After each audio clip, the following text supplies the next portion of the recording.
Waaqayyoon isaanii garagaluudhaan rakkinni biyyatti dhufee lafee ijoollota danuutu mul'ata dirreerra namnis kukkufee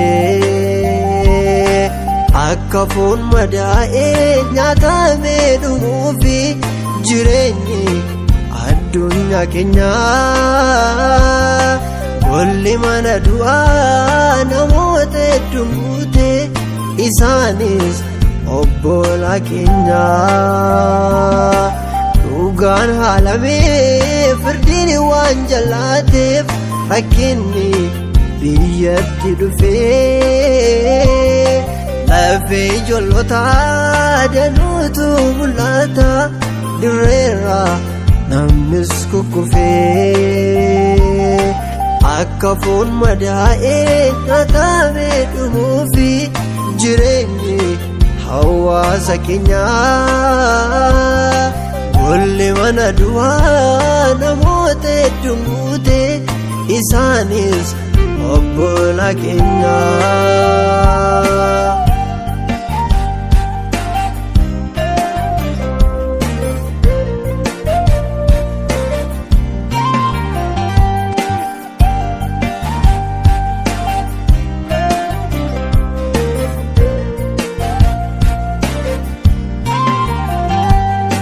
Waaqayyoon dhagahuu diduudhaan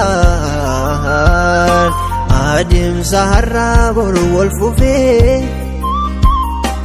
ija jabummaa addagummaadhaan namni maratu ta'utti dhufee dhalli namaa hammam qaroomus danda'ee lubbuu isaa hin oolfatu. Yoo Waaqayyo gargaaruu baate hubayyuu ija keessaa hin baafatu.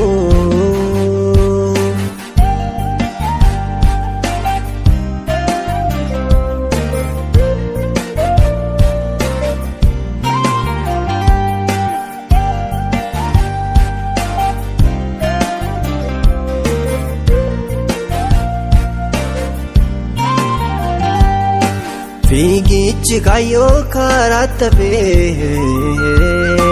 galmaan utuun ga'iin ifamaa danqaan jireenyatti baay'atee milkaa'uun beekuun gumamaa wacaafi namoota irraa dirmannaa dhabee itti fufee boo'icha guddaatu dhagahamaa ejjeerratti reeffi kukkufee Waaqayyoon isaanii garagaluudhaan rakkinni biyyatti dhufee lafee ijoollota danuutu mul'ata dirreerra namnis kukkufee akka foon madaa'ee nyaatamee dhumuufi jireenyi addunyaa keenyaa golli mana du'aa namoota hedduu guute isaanis obbolaa keenyaa dhugaan haalamee firdiin waan jalaateef rakkinni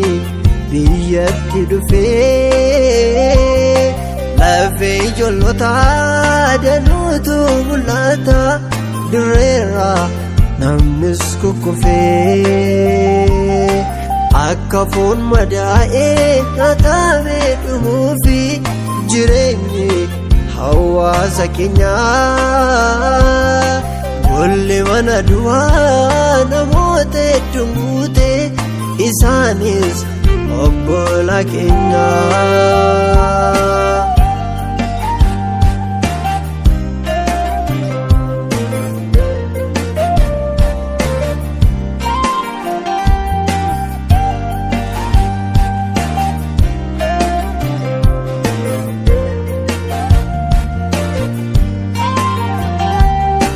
dhaloonni Galanni keenyaan raafama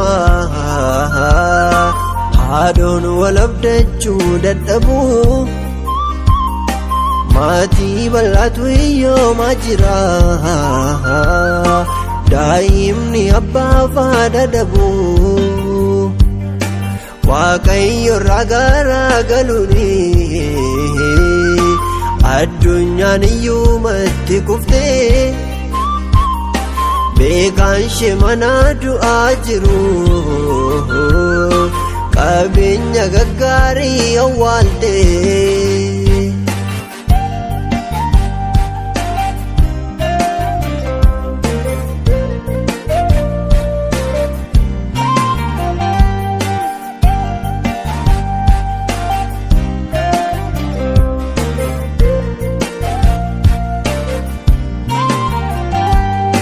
lubbuun namoota badaa jira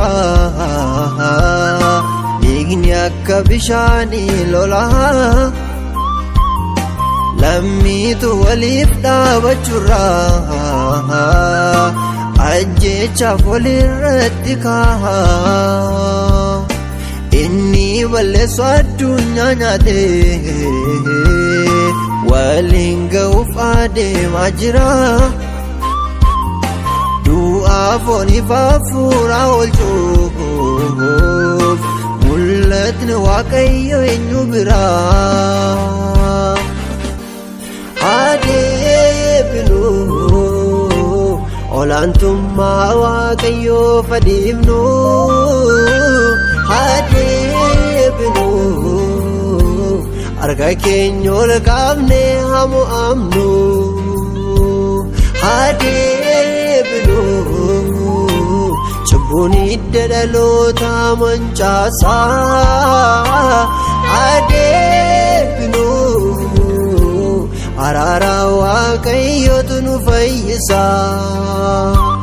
ni deebina mata jabinni keenya nu baasu ni deebina karoorri jal'inaa nu milkeessu ni deebina cubbuun hidda dhaloota mancaasaa ni deebina araara Waaqayyootu nu fayyisa